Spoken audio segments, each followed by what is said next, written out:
위원회에 참여하는 시민들은 전문가도 아니고 그 수사 결과물에 대한 정보도 없단 말입니다. 그러니까 검찰이 자기들의 결정을 합리화하는 수단으로 지금 많이 이용을 하고 있습니다. 그것도 지금 큰 문제 중에 하나입니다. 어떤 사건을 거기다 심의를 의뢰할지 여부도 뭐 전적으로 검찰이 결정을 하고요. 또 게다가 거기서 결정이 내려지더라도 실질적인 구속력이 없기 때문에 사실상 일종의 그 당시 여론에 빌려서 어쩔 수 없이 우리 뭔가 내부 개혁을 한다라는 일종의 이제 보여주기 쇼라고 할 수가 있죠. 예. 그렇게 시민들이 참여하는 데서 가장 좀 핵심적인 문제 중에 하나는 뭐 대부분의 이제 현대 사회 분야들이 다 그렇습니다만은 이 형사 절차도 굉장히 좀 전문화되는 그게 강합니다. 그래서 전문화되기 때문에 굉장히 이제 좀 그냥 보통 사람들이 들어가서 좀 알기 좀 힘든 그런 부분이 있습니다. 그래서 반드시 이제 민간에서 이거 전문가가 들어가서 견제를 해야 되는데 그런 부분이 좀 약한 게 하나 있고요. 두 번째로 이제 검찰이 다루는 주로 이제 사건이 뭐 굉장히 좀 뭐 피해자나 피해자 입장에서 봤을 때는 항상 명예가 문제가 되는 프라이버시 침해도 되고 명예가 문제가 되고 잘못하면은 이게 흘러졌을 때는 범죄가 되는 거기 때문에 이게 모두 다 또 공개할 수 없다는 그런 또 측면을 가지고 있습니다.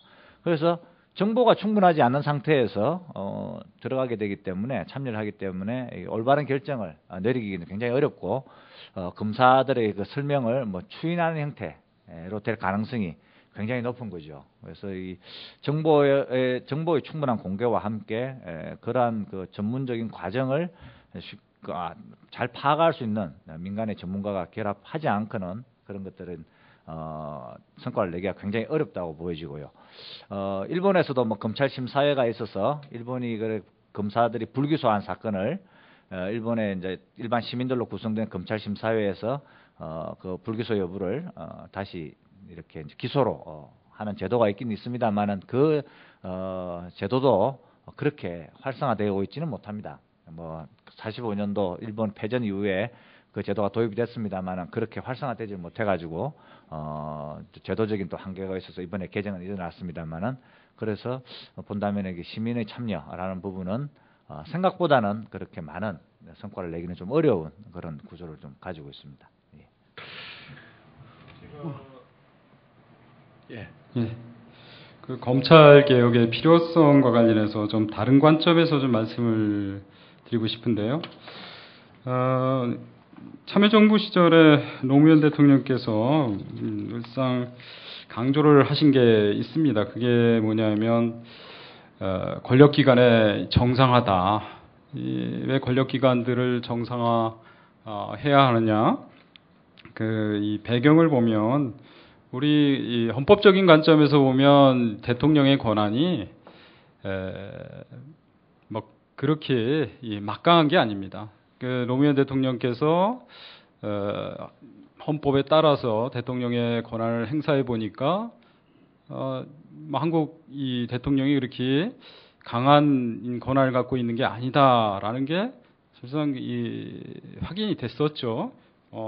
결과적으로 이 탄핵 의결까지 당했고요.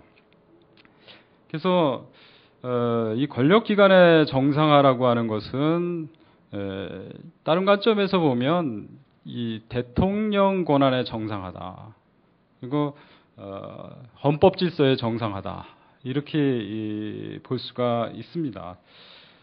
과거에 대통령이 헌법 규정에도 불구하고 이른바 재앙적 대통령이 되었던 이유는 바로 인사권을 통해서 이 권력기관들을 장악을 하고 위법적으로 이 권력기관의 권한들을 행사함으로써 야당, 이 반대 세력을 탄압하고 이걸 또 이제 갈등 해결의 이 수단으로 종종 사용을 했습니다. 굉장히 효율적인 이 통치 수단이었거든요. 뭐 그런 과정에서 여러 가지 예를 들면 자연 분배의 왜곡 현상도 발생할 수가 있죠. 그러니까 공정한 시장에서의 공정한 경쟁 이것도 이제 검찰이 개입해서 왜곡시키는 것을 우리 왕왕 볼 수가 있습니다. 예를 들면은 재벌에 대해서는 뭐 위법 상속이 있었다든가 혹은 뭐 거액 횡령 뭐 사건이 있어도 아주 제대로 수사를 안 한다든가 혹은 뭐 기소를 하더라도 아주 원래 그 책임에 합당하게 그 책임을 묻는 그런 기소를 하는 게 아닙니다. 반면에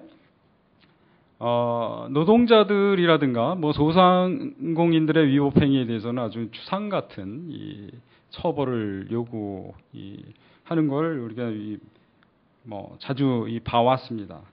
여기서 이제 검찰이 이 노동시장 뭐 경제에도 자기 나름대로의 어떤 정책적인 관점을 가지고 개입해서 결국은 이 자원 분배를 왜곡하는 그런 현상을 확인할 수가 있습니다. 뭐 지금까지 검찰 개혁의 필요성에 대해서 논의를 했는데요. 뭐 크게 보면은 그 검찰의 정치화, 또 권한의 독점에 의한 그 법 집행의 법의 어떤 자의적 집행, 그리고 이로 인한 어떤 검찰 내부의 부패 가능성, 뭐 이런 것들이 크게 보면은 검찰 개혁의 필요성으로 지적되는 것 같습니다. 뭐 여기에 대해 추가한다면은 결국 검찰의 역사 문제도 있겠죠. 일제 잔재로부터 청산되지 못한, 사실 이제 검찰이 참여정부하에서 다른 권력기관들은 다 이 과거사 진상위원회를 조사위원회를 구성했었는데 유독 검찰만 그것을 거부했단 말이죠. 이런 것을 볼 때도 검찰의 역사적인 부분에 있어서의 그 개혁의 필요성도 자연스럽게 제기될 수 있는 것 같습니다. 논의 과정에서 자연스럽게 우리 참여정부 하에서의 그 검찰 개혁, 아까 정태호 그 교수께서 권력기관의 정상화라는 그 개념으로 노무현 대통령께서 추진했던 검찰 개혁의 일단을 잠깐 언급해 주셨는데, 자연스럽게 참여정부의 검찰 개혁 평가로 들어가도록 하죠. 사실 대단히 예민한 주제이기도 한데, 뭐 저도 노무현 대통령님을 모셨던 비서관으로 일했던 사람인데, 그 당시 사법개혁 그 위원회 전문위원으로도 활동하시고 또 시민사회 비서관으로서 근무를 하셨는데, 우리 김인혜 전 비서관님이라고 얘기해야 되나요? 한번 참여정부 검찰개혁 평가를 한번 내려주시면 어떨까요? 참여정부의 검찰개혁을 뭐 평가하는 것은 뭐 굉장히 필요한, 향후 이제 검찰개혁을 하기 위해서도 굉장히 필요합니다.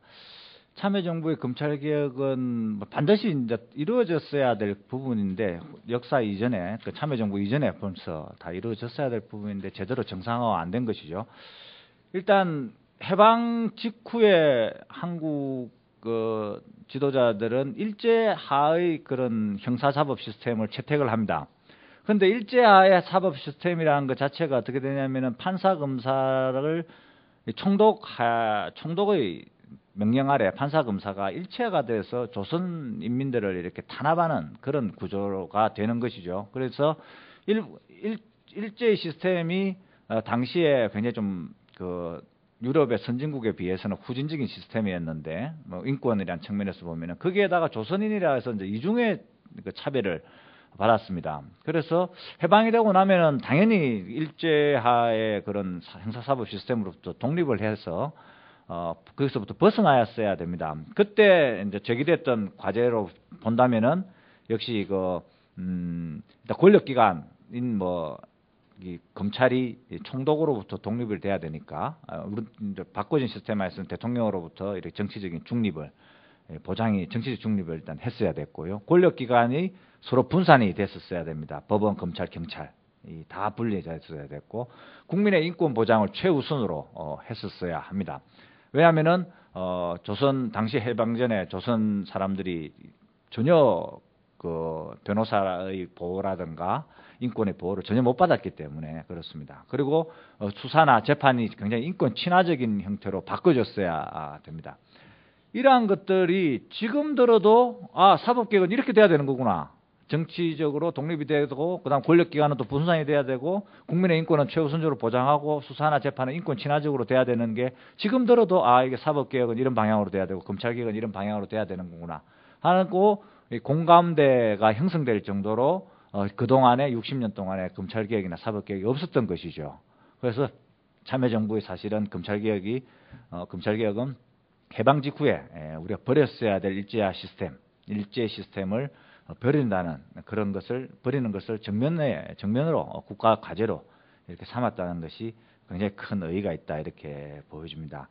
피할 수 없는 것이었다. 사법개혁과 더불어 이렇게 얘기할 수 있고요.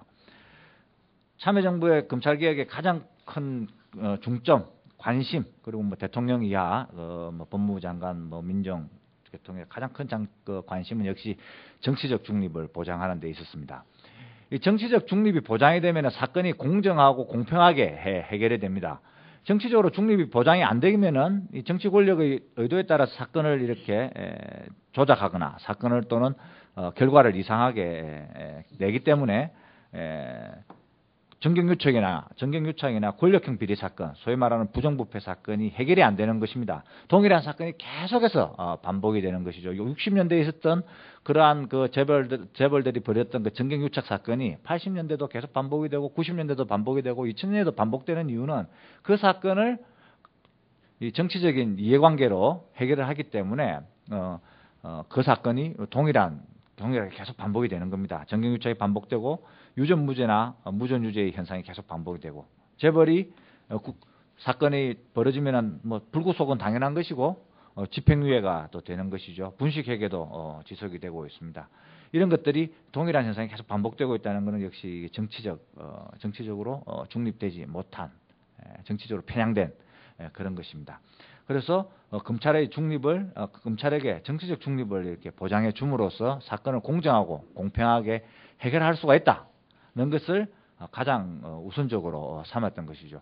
정치적 중립이 보장이 안 되니까 이렇게 자본 권력에 종속되는 측면도 있지만은 일단 우선적으로는 정치적 반대파, 정치적 반대인을 이렇게 형사 절차상에 이제 그거를 뭐 피해자로 만들어서 재판에서 처형하는 그런 일이 왕왕 있었고 그것은 뭐 조봉암 진보당 당수 사건이나 김대중 내란모 사건으로 뭐 그대로 표현이 됐죠. 나중에는 이것이 이제 이어져서 또 뭐 한 20년 정도, 20년, 30년 정도 터울을 두고 노무현 대통령 수사로 나타나게 됩니다만.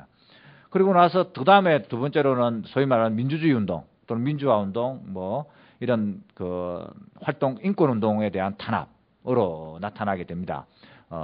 무슨 그 언론 자유 문제나 이런 것들에 대한 탄압으로 나타나게 되고 세 번째로는 이제 정권에 대한 그 이런 위협이 되는 민중 생존권 투쟁들, 뭐 노동자 농민들의 그런 민중 생존권 투쟁에 대한 가혹한 탄압과 수사 끝까지 쫓아가서 처벌하는 그런 이제 가혹한 현실이 나타나게 되는 것이죠. 이러한 것들이 검찰을 어떻게 생각하냐면 이렇게 이제 처벌을 끝까지 하는 것이 법치주의의 발전이다 이렇게 생각을 많이 해 왔고요. 그것이 한국 법조인들의 현실입니다.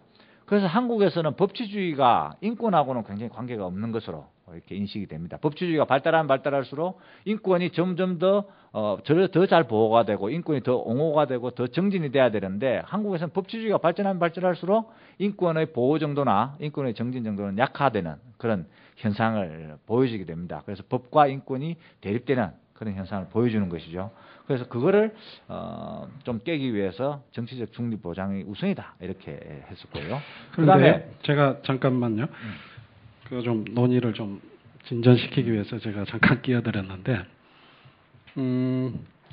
사실 이제 참여정부의 그 검찰 개혁은 제가 이제 정태호 교수님 논문을 잠깐 보니까 실패로 규정을 하고 있더라고요. 대체로 또 그런 시각이 많은 것 같습니다. 그런데 이 참여정부의 검찰개혁은 어떻게 보면 정권적 차원에서는 처음으로 광범위하게 진행됐던 것이고 특히 참여정부